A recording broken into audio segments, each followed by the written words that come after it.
ನಾಯಕತ್ವದ ಫೈಟ್ ಇದೀಗ ರಾಜ್ಯದಲ್ಲಿ ಜೋರಾಗ್ತಾ ಇದೆ. ಬಣ ಪಾಲಿಟಿಕ್ಸ್ ಜೋರಾಗ್ತಾ ಇದ್ದು ಗದ್ದುಗೆ ಗುದ್ದಾಟಕ್ಕೆ ಖರ್ಗೆ ಕಿಡಿಕಾರಿದ್ದಾರೆ. ಯಾರೊಬ್ಬರಿಂದಲೂ ಪಕ್ಷ ಅಧಿಕಾರಕ್ಕೆ ಬಂದಿಲ್ಲ. ಪಕ್ಷ ಅಂದಮೇಲೆ ಎಲ್ಲರ ಪಾತ್ರ ಇರುತ್ತೆ. ಕಾಂಗ್ರೆಸ್ ಪಕ್ಷ ಕಾರ್ಯಕರ್ತರಿಂದ ಕಟ್ಟಿದ ಪಕ್ಷ.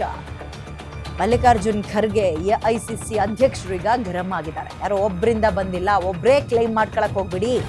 ನಾನಷ್ಟು ಶ್ರಮ ಹಾಕ್ತೆ, ಇಷ್ಟು ಕಷ್ಟಪಟ್ಟೆ, ನನ್ನ ತ್ಯಾಗ ಇಷ್ಟಿದೆ. ನೋ, ಕಾರ್ಯಕರ್ತರಿಂದ ಪಕ್ಷ ಬಂದಿರೋದು. ಒಬ್ರೊಬ್ರೇ ಕ್ಲೈಮ್ ಮಾಡ್ಕೊಳಕ್ ಹೋಗ್ಬೇಡಿ ಅಂತ ಇವರು. ನನ್ನಿಂದ ಅಧಿಕಾರಕ್ಕೆ ಬಂತು, ನಾನೇ ಪಕ್ಷ ಕಟ್ಟಿದ್ದು ಅನ್ನೋದು ತಪ್ಪಾಗುತ್ತೆ. ಹೆಂಗಂತ ಸಿಎಂ ಡಿಸಿಎಂ ಬಣಕ್ಕೆ ಖಡಕ್ ಮೆಸೇಜ್ ಪಾಸ್ ಮಾಡಿದ್ದಾರೆ ಖರ್ಗೆ ಅವರು, ಎಐಸಿಸಿ ಅಧ್ಯಕ್ಷ.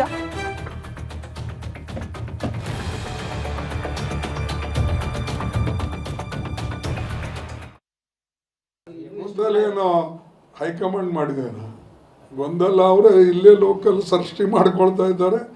ಅವರೆಲ್ಲ ಮಾಡಬೇಕು ಎಲ್ಲಕ್ಕ. ನೀವು ಹೈಕಮಾಂಡ್ ಅಂತ ಹೇಳಿದ್ರೆ ಹೆಂಗೆ? ನೀವು ಇಲ್ಲಿ ಆಗ್ತಕ್ಕಂಥದನ್ನು ಲೋಕಲ್ ಲೀಡರು ಸೆಟಲ್ ಮಾಡ್ಕೋಬೇಕು. ಅದನ್ನು ಒಂದು. ಆಮೇಲೆ ಪಕ್ಷ ಎಲ್ಲರೂ ಕಟ್ಟಿದ್ದು, ಯಾರೋ ನಾನು ಕಟ್ಟಿನಿ ಅಂತಿಲ್ಲ. ಕಾಂಗ್ರೆಸ್ ಪಾರ್ಟಿ ಕಾರ್ಯಕರ್ತರು ಕಟ್ಟರು. ಕಾಂಗ್ರೆಸ್ ಯಾವಾಗಲೂ ಕೂಡ ಯಾರೇ ಲೀಡರ್ ಬಂದ್ರೂ ಅವರಿಗೆ ಕಾಂಗ್ರೆಸ್ ಕಾರ್ಯಕರ್ತರು ಸಪೋರ್ಟ್ ಮಾಡ್ತಾರೆ. ಅದಕ್ಕೆ ಯಾರು ನನ್ನಿಂದಾಗಿದೆ ಅಂತ ಯಾರು ಹೇಳಬಾರ್ದು. ಮತ್ತು ಕೆಲವು ಕಾರ್ಯಕರ್ತರನ್ನು ಯಾರು ಹೇಳ್ತಾರೆ ಇವ್ರು ಕಟ್ಟಾರೆ ಅವ್ರು ಕಟ್ಟಾರೆ ಅನ್ನೋದು ಅದು ಬಿಟ್ಟು ಬಿಡಬೇಕು.